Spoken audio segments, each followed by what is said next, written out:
குளிரில் நின்றால் பரிசு அக்பர் பீர்பால் கதைகள்.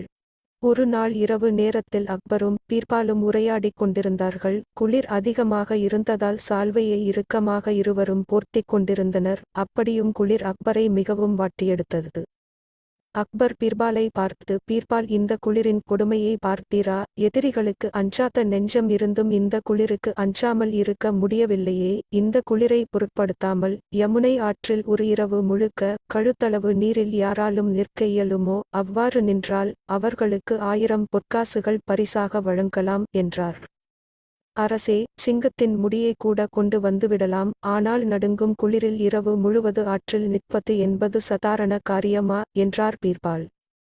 யமுனை ஆற்றில் குளிரில் நிற்பதற்கு எந்தவித திறமையும் தேவையில்லை, மன உறுதி இருந்தாலே போதும். நாடு முழுவதும் இந்த செய்தியை அறிவிக்க சொல்லுங்கள். பணத்தின் மீது ஆசைப்பட்டு நிறைய பேர் பங்கு பெற வருவார்கள். அதில் யார் வெற்றி பெறுவார்கள் என பார்ப்போம் என்றார் அக்பர். அரசரின் ஆணை நாடெங்கும் அறிவிக்கப்பட்டது. அடுத்த நாளே ஒரு இளைஞன் அரசரிடம் வந்து, அரசே, யமுனை நதியில் கழுத்தளவு நீரில் இரவு முழுவதும் நிற்பதற்கு நான் தயாராக இருக்கிறேன் என்றான். அக்பர் அந்த இளைஞனை வியப்பாக பார்த்து, இன்று இரவு போட்டிக்கு தயாராகு என்றார். இளைஞனும் தயாரானான். நடுங்கும் குளிரில் நிற்பது சாதாரண விஷயமில்லையே என நினைத்த அக்பர் அந்த இளைஞனை கண்காணிப்பதற்கு 2 காவலாளிகளை நியமித்தார்.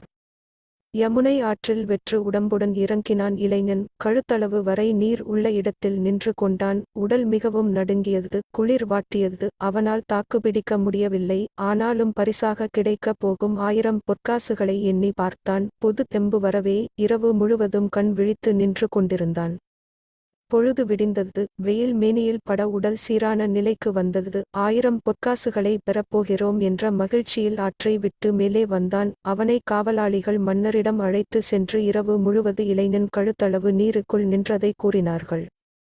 அக்பருக்கோ மிகவும் வியப்பாக இருந்தது. இளைஞனே, உன் மன உறுதியை பாராட்டுகிறேன். அந்த இரவில் கடும் குளிரில் நீருக்குள் எப்படி இருந்தாய்? அப்படி நிற்கும்போது உனக்கு எந்த வகையிலும் ஏதாவது துணையாக இருந்ததா என்றார் அக்பர். அந்த இளைஞனும் அப்பாவியாய், அரசே, அரண்மனையின் மேல் மாடத்தில் எரிந்து கொண்டிருந்த சிறிய விளக்கின் ஒளியை பார்த்து கொண்டே இரவு பொழுதை கழித்தேன் என்றான்.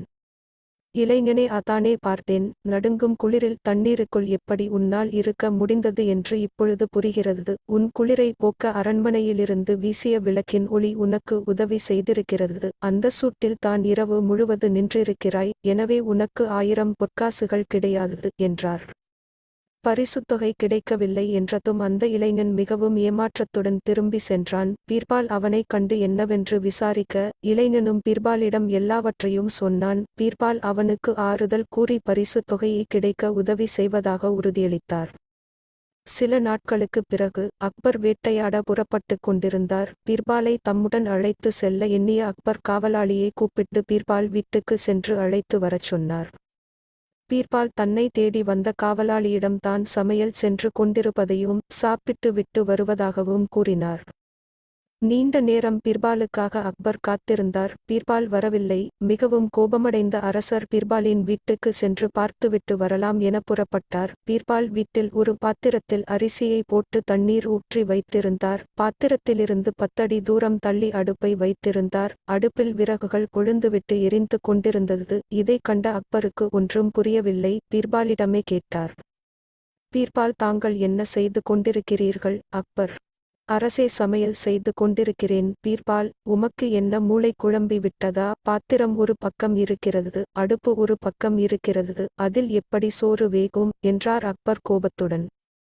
அரசே, நிச்சயம் சோறு வேகும். யமுனை ஆற்றில் தண்ணீரில் இருந்தவனுக்கு அரண்மனையில் இருந்த விளக்கின் வெளிச்சம் சூட்டை தந்திருக்கும் போது மிகவும் பக்கத்தில் இருக்கிற அடுப்பில் ஏற்படும் சூடு அரிசி பாத்திரத்தில் பட்டும் சோறு வெந்து விடாமல் போகுமா என்றார் பீர்பால். மிகவும் நாஜூக்காக தமக்கு புரிய வைத்த பீர்பாலை பாராட்டி அந்த இளைஞனை வரவழைத்து முன்பு கூறியபடியே 1000 பொற்காசுகளை கொடுத்தார்.